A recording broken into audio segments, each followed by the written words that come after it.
नमस्कार दोस्तों, स्वागत है एक बार फिर से आपके अपने चैनल ज्ञान अलोंग विद भक्ति के साथ, जहां मिलते हैं आपको ज्ञानवर्धक, आध्यात्मिक और प्रेरणादायक वीडियोस। आज हम इस वीडियो में जानेंगे उन पेड़ पौधों के बारे में जिनको अपने घर के पास लगाना कितना शुभ होता है और कौन से पौधे भवन के पास लगाने से दुख एवं दरिद्रता आती है। आइए वीडियो शुरू करते हैं। एक समय की बात है, भगवान श्री कृष्ण के मित्र उनसे मिलने के लिए द्वारिका नगरी पधारे हैं। भगवान श्री कृष्ण उनका स्वागत करते हैं और उनके आने का कारण पूछते हैं। भगवान श्री कृष्ण के सखा उनसे कहते हैं, हे केशव, तुम तो सर्वज्ञ हो, सब कुछ जानते हो। आज मैं तुम्हारे पास ये जानने के उद्देश्य से आया हूं कि मनुष्य को किन किन वृक्षों का रोपण करना चाहिए, कौन से वृक्ष भवन के सामने लगाने चाहिए, किन वृक्षों का रोपण करने से दरिद्रता दूर होती है तथा शत्रु, रोग, भय, भूत प्रेत आदि संकटों से बचने के लिए कौन से वृक्ष भवन की सीमा में लगाने चाहिए। भगवान श्री कृष्ण मुस्कुराते हुए कहते हैं, हे सखा, तुमने आज समस्त मानव जाति के कल्याण के उद्देश्य से अत्यंत महत्वपूर्ण प्रश्न किया है। इस संसार में वृक्षों का बहुत ही बड़ा योगदान है। वृक्ष सदा ही पूजनीय हैं, किंतु आज तुमने उचित ही प्रश्न किया है। भवन की सीमा में वृक्षों को लगाना बहुत ही शुभ फल प्रदान करता है। वृक्ष तथा पौधे भवन की सुंदरता को बढ़ाते अवश्य हैं, साथ ही यह वातावरण को शुद्ध रखते हैं। वृक्षों से सकारात्मक ऊर्जा का संचार होता है, जो मनुष्य के जीवन के लिए अत्यंत आवश्यक होती है। वृक्ष नकारात्मकता को कम करके वातावरण को अधिक सकारात्मक बनाने का कार्य करते हैं। घर के सामने शुभ पेड़ पौधे लगाने से घर में सुख समृद्धि आती है। साथ ही ये पेड़ पौधे कई प्रकार के वास्तु दोषों को नष्ट करते हैं। घर के आंगन में खड़े वृक्ष देवताओं के समान घर की रक्षा करते हैं। हे मित्र, भवन के पास कौन से पौधे लगाने चाहिए और कौन से नहीं, इसके बारे में बताने से पूर्व मैं तुम्हें एक प्राचीन कथा सुनाता हूँ, जिससे तुम्हें समझ में आ जाएगा कि वृक्षों का तथा पेड़ पौधों का भवन के पास लगाना कितना शुभ होता है और कौन से पौधे भवन के पास लगाने से दुख एवं दरिद्रता आती है। जो भी मनुष्य इस कथा का श्रवण करता है, उसके सैकड़ों पाप नष्ट हो जाते हैं और उसकी दरिद्रता का नाश होता है। भगवान श्री कृष्ण के सखा कहते हैं, हे केशव, मैं इस कथा को अवश्य ध्यान से पूरा सुनूंगा, कृपया मुझे वह कथा सुनाओ। भगवान श्री कृष्ण कहते हैं, हे सखा, पूर्व काल की बात है। मध्य देश में एक अत्यंत शोभायमान नगरी थी। उस नगरी में धनेश्वर नाम का वैश्य अपनी पत्नी सुमति के साथ निवास करता था। धनेश्वर भगवान विष्णु का भक्त था और वह नित्य भगवान विष्णु की पूजा करता था। धनेश्वर की पत्नी भी सुशील और गृह कार्य में दक्ष थी। घर में धन धान्य की कोई कमी नहीं थी। भगवान की कृपा से उसके पास सब कुछ था। इस प्रकार से अनेक दिन बीत जाने के पश्चात धनेश्वर की पत्नी, जिसका नाम सुमति था, ने अपने आंगन में कुछ वृक्षों का रोपण किया और नित्य उन वृक्षों को जल चढ़ाकर उनकी सेवा करने लगी। किंतु धनेश्वर की पत्नी को वृक्ष रोपण का ज्ञान नहीं था। उसे जो वृक्ष प्रिय लगे उन्हीं वृक्षों का रोपण उसने किया। जो वृक्ष अशुभ होते हैं उन्हीं वृक्षों का रोपण उसने अपने घर के आंगन में कर दिया, जिस कारण से उस वैश्य धनेश्वर को व्यापार में घाटा होने लगा। उसके घर में रोज कलह होने लगा। पति पत्नी में बार बार क्लेश होने लगे। उन दोनों के जीवन में अनेक कठिनाइयां आने लगीं। धनेश्वर का सारा व्यापार डूब गया और उसका सारा धन भी नष्ट हो गया। अब धनेश्वर के पास अनाज भी खरीदने के लिए पैसे नहीं थे। वे भूखे ही रहने लगे, जिससे क्रोधित होकर उसकी पत्नी भी गुस्सा करने लगी। वह अपने पति को कोई काम करने के लिए कहती, फिर धनेश्वर काम मांगने के लिए गांव में घूमने लगा, लेकिन उसे कहीं पर भी काम नहीं मिलता था। उसने आकर अपनी पत्नी से कहा, हे भद्रे, मुझे तो कोई भी काम नहीं दे रहा है। अब मैं कहाँ पर काम खोजने जाऊं? वे दोनों ही पूरी तरह से हतबल हो गए थे। दोनों के पास भी उद्योग करने के लिए कुछ नहीं था। धनेश्वर ने अपनी पत्नी के सारे गहने भी बेच डाले और जो कुछ भी अन्न मिला उसी से पेट भर लिया। इस प्रकार से अशुभ वृक्ष लगाने के कारण दोनों के ही जीवन में घोर दरिद्रता और संकट आने लगे। किंतु वे दोनों ही इस बात को नहीं जानते थे। फिर एक दिन एक साधु महात्मा धनेश्वर के घर पर पधारे। उन्हें देखकर धनेश्वर उन्हें प्रणाम करता है और कहता है, हे साधु महाराज, पधारिए, इस गरीब के घर में आपका स्वागत है। कहिए, मैं आपकी किस प्रकार से सहायता कर सकता हूँ। वे साधु महाराज कहने लगे, हे महोदय, मैं तीर्थ यात्रा पर निकला हूँ। विश्राम करने के लिए कोई जगह खोज रहा हूँ। यदि आपको कोई कष्ट न हो तो मुझे अपने घर में स्थान दे दो।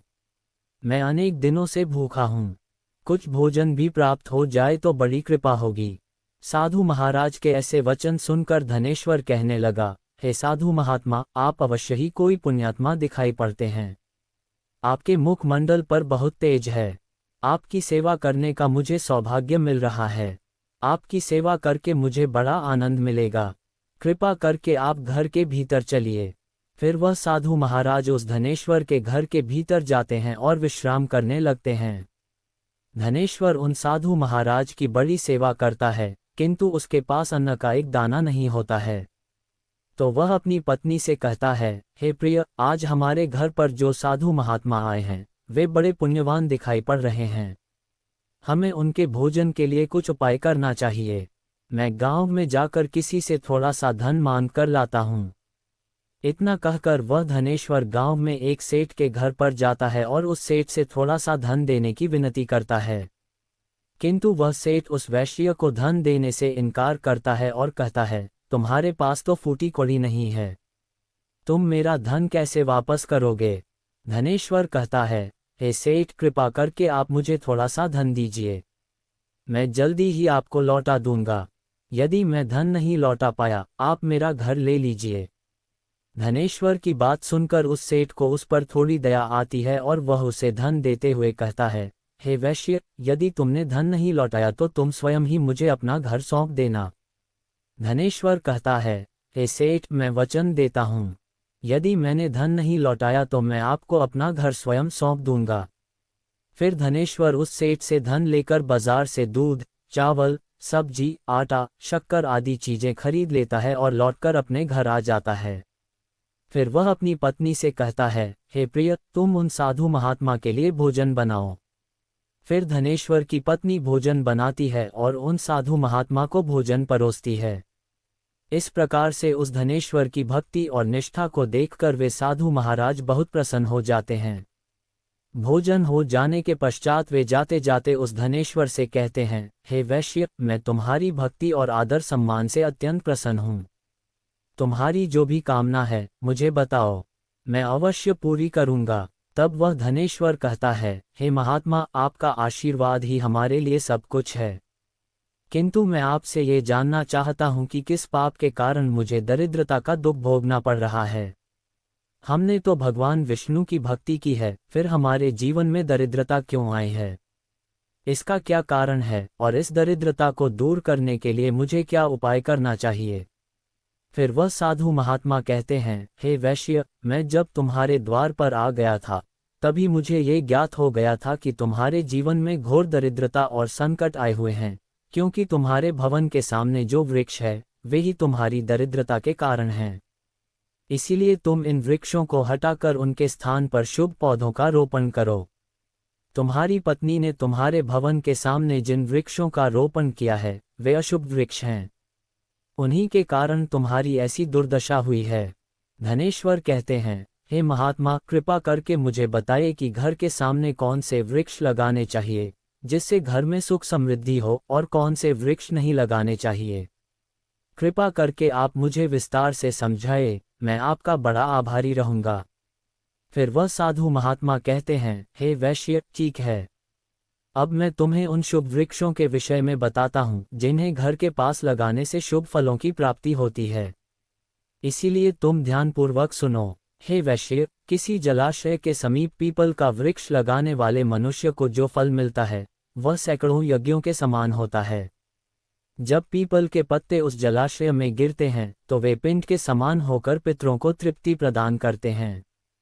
इससे सभी प्रकार के पितृ दोष समाप्त हो जाते हैं। जो मनुष्य नित्य स्नान करके पीपल को स्पर्श करता है वह सभी पापों से मुक्त होता है और कभी पराजित नहीं होता है। पीपल को स्पर्श करने से लक्ष्मी की प्राप्ति होती है और उसकी प्रदक्षिणा करने से आयु में वृद्धि होती है। पीपल की जड़ में श्री विष्णु तने में शिव जी और अग्रभाग में ब्रह्मा जी स्थित रहते हैं। अमावस्या के दिन पीपल को प्रणाम करने से जो फल मिलता है वह 1000 गाय के दान के बराबर होता है। इस संसार में पीपल के समान कोई वृक्ष नहीं है। साक्षात श्री हरि इस वृक्ष के रूप में पृथ्वी पर विराजमान हैं। पीपल के वृक्ष को चोट पहुंचाना अथवा उसकी टहनी तोड़ना महापाप माना गया है। ऐसा मनुष्य एक कल्प तक नरक में रहता है और जो पीपल को जड़ से काटता है उसका कभी नरक से उद्धार नहीं होता है। हे वैश्य, अब मैं तुम्हें दूसरे वृक्ष के बारे में बताता हूँ। अवले का फल समस्त लोकों में प्रसिद्ध और परम पवित्र है। अवले को लगाने से स्त्री और पुरुष जन्म मृत्यु के बंधन से मुक्त हो जाते हैं। ये पवित्र फल भगवान विष्णु को अत्यंत प्रसन्न करने वाला एवं शुभ माना गया है। इसको खाने से सभी पापों से मुक्ति मिलती है। आंवला खाने से आयु बढ़ती है, उसका जल पीने से रोगों का नाश होता है और आंवले को जल में मिलाकर स्नान करने से दरिद्रता दूर हो जाती है और सभी प्रकार के ऐश्वर्य प्राप्त होते हैं। जिस घर में आंवला सदा मौजूद रहता है उस घर में कभी दैत्य और राक्षस नहीं आते हैं। एकादशी के दिन अगर आंवला मिल जाए तो संसार के सभी तीर्थों से बढ़कर फल प्राप्त होता है। अपने केश में आंवला लगाने वाला फिर से मृत्युलोक पर जन्म नहीं लेता है। जिस घर के सामने आंवले का वृक्ष होता है वहां पर साक्षात लक्ष्मी नारायण निवास करते हैं। तीसरा है अशोक का वृक्ष। अशोक के वृक्ष में अप्सराओं का निवास होता है। ये वृक्ष शोक का नाश करने वाला तथा निराशा को समाप्त करने वाला होता है। इस वृक्ष को घर के पास लगाने से घर में सुख शांति बनी रहती है। अशोक का वृक्ष शीतलता और यौवन प्रदान करने वाला होता है।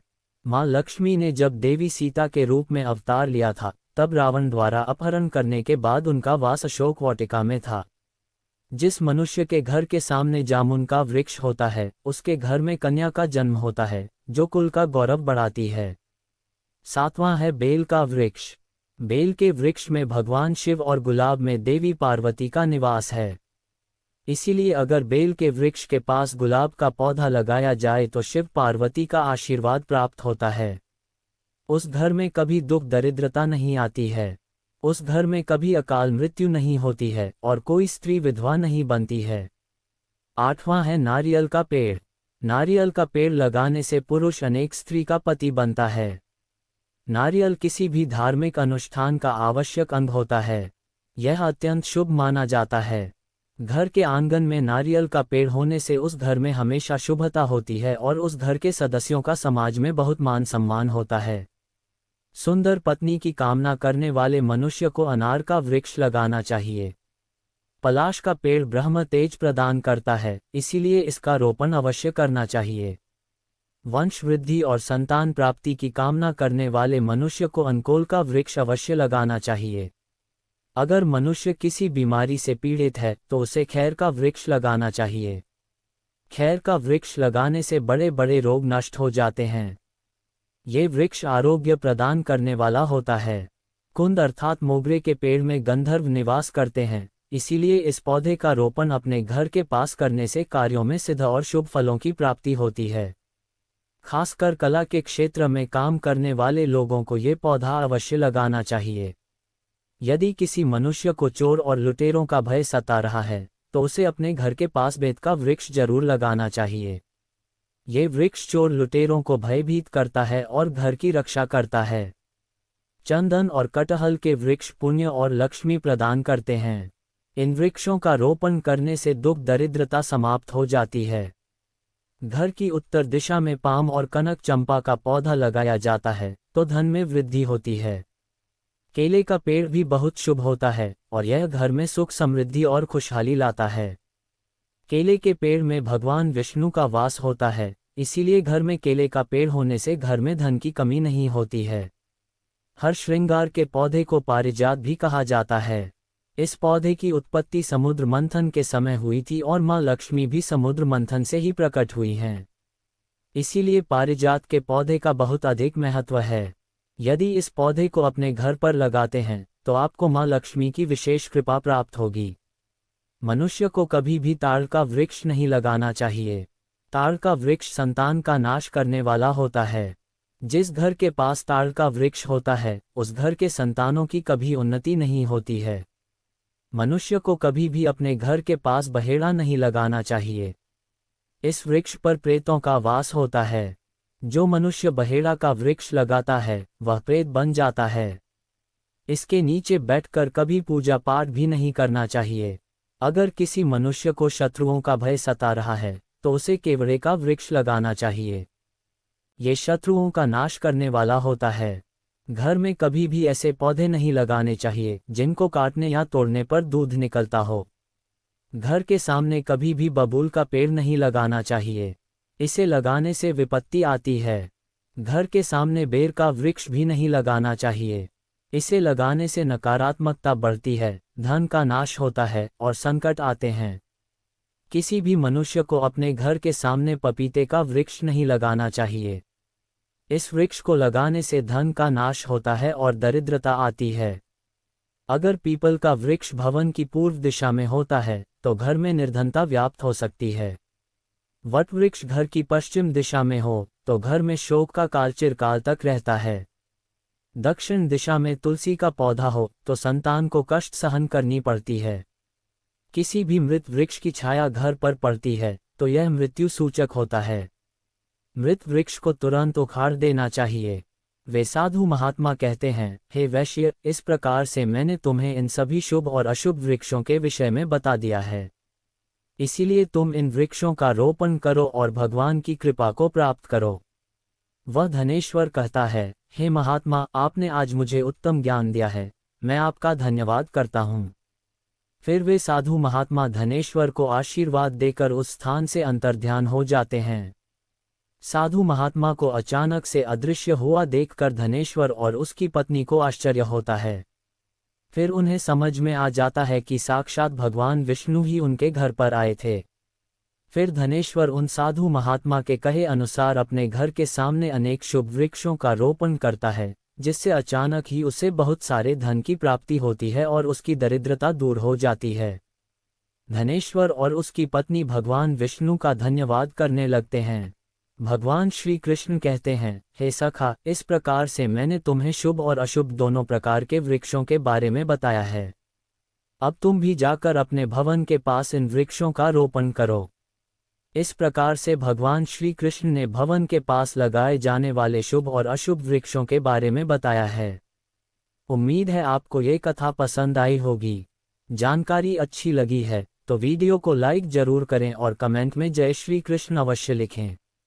साथ ही चैनल को सब्सक्राइब करके बेल आइकन जरूर दबाएं। मिलते हैं जल्द एक नई वीडियो के साथ।